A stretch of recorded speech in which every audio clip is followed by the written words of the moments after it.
আসসালামু আলাইকুম প্রিয় শিক্ষার্থীরা, আমরা আজকে আলোচনা করব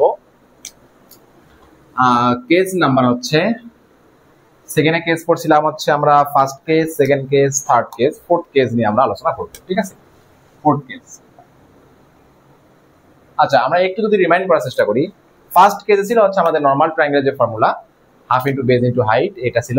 সেকেন্ড কেসে আমরা আলোচনা করছিলাম হচ্ছে তোমার হচ্ছে যদি কোনো একটা ট্রায়াঙ্গেলের হাইট দেওয়া থাকে, সরি হাইট দেওয়া না থাকে, বেস দেওয়া থাকে, যদি কোনো একটা অ্যাঙ্গেল দেওয়া থাকে, সেক্ষেত্রে আমরা কিভাবে সেই ট্রায়াঙ্গেলের এরিয়াটা বের করব। তারপর হচ্ছে আমরা আলোচনা করেছিলাম সাধারণত স্কেলেন ট্রায়াঙ্গেল, যদি কোনো একটা ট্রায়াঙ্গেলের তিনটা সাইড ডিফারেন্ট হয়, ধরো এটা হচ্ছে এ, এটা বি, এটা সি, মানে ডিফারেন্ট সাইড। ওকে, স্কেলেন ট্রায়াঙ্গেলের ক্ষেত্রে আমরা এটা আলোচনা করেছিলাম।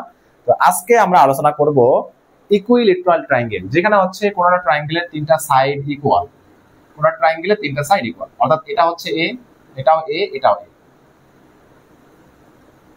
ঠিক আছে, তো আমরা একটা হাইট বের করে নেই এডি। ওকে, আচ্ছা দেখো হাইটটা হচ্ছে এডি। এখন তুমি যদি চিন্তা করে দেখো, যদি ইকুইলেটারাল ট্রায়াঙ্গেল হয়, কি হয়, ইকুইলেটারাল ট্রায়াঙ্গেল হয়, সেক্ষেত্রে আমরা কিন্তু বলতে পারি যে এই এডিটা, যে পারপেন্ডিকুলার লাইনটা, এটা কিন্তু বিসি কে কি করবে, বাইসেক্ট করে ফেলবে। কি করে ফেলবে?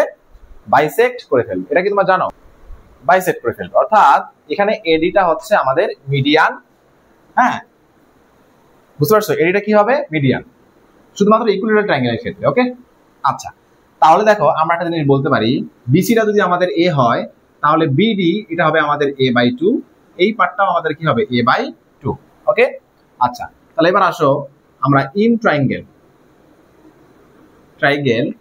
আমরা নরমালি কি জানি, আমাদের এরিয়া কি হবে, এরিয়া হচ্ছে হাফ ইন্টু বেসটা হচ্ছে আমাদের এখানে এ ইন্টু হাইটটা হচ্ছে আমাদের এডি। হাইটটা কি? এডি। আমাদের এডিটা বের করে লাগবে, তাই না? ওকে, আমরা এডিটা বের করব। তো সেটার জন্য আসো আমাদের ট্রায়াঙ্গেল এডিবি তে, ট্রায়াঙ্গেল এডিবি তে আমরা লিখতে পারি এডি স্কয়ার ইকুয়াল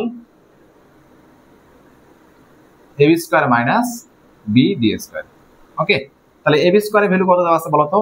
স্কয়ার। কি দেওয়া আছে? স্কয়ার। আর বিডি স্কয়ারের ভ্যালু কত দেওয়া আছে? বিডি, এই যে এটুকু, এ বাই টু, তাহলে এ by two whole square. Okay, তাহলে এ স্কয়ার মাইনাস আমরা বলতে পারি এ স্কয়ার বাই ফোর। এটাকে আমরা ফর্মুলা করি, তাহলে কি আসবে, সরি ফর্মুলা বলতে সিম্পলিফাই করি, তাহলে থ্রি স্কয়ার বাই ফোর। তাহলে আমরা কিন্তু এখানে এডি স্কয়ারের ভ্যালুটা পেয়ে গেলাম। তাহলে এডির ভ্যালু কি হয় বলতো? তাহলে এডি ইকুয়াল হবে রুট থ্রি বাই, তাহলে ফোরের উপর যদি রুট হয়, ওকে, তাহলে আমাদের কি আসতে পারে বলো? হ্যাঁ, ফোরের উপর রুট হলে আমাদের এটা টু হয়ে যাবে, তাহলে রুট থ্রি বাই টু। ঠিক আছে, স্কোয়ারটা রুট হয়ে আসতেছে এখানে, আর স্কোয়ারের উপর যখন রুট হবে তখন শুধুমাত্র সেটা এ থাকবে। তাহলে আমরা এখানে এডি ভ্যালু পেয়ে গেলাম রুট থ্রি বাই টু এ।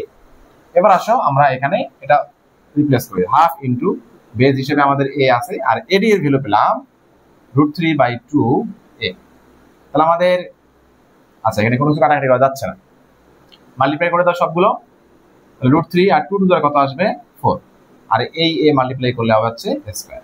তাহলে আমরা এখানে ইকুইলেটারাল ট্রায়াঙ্গেলের ক্ষেত্রে একটা স্পেসিফিক এরিয়া পেলাম root three by four square, root three by four square. বুঝতে পারছো সবাই?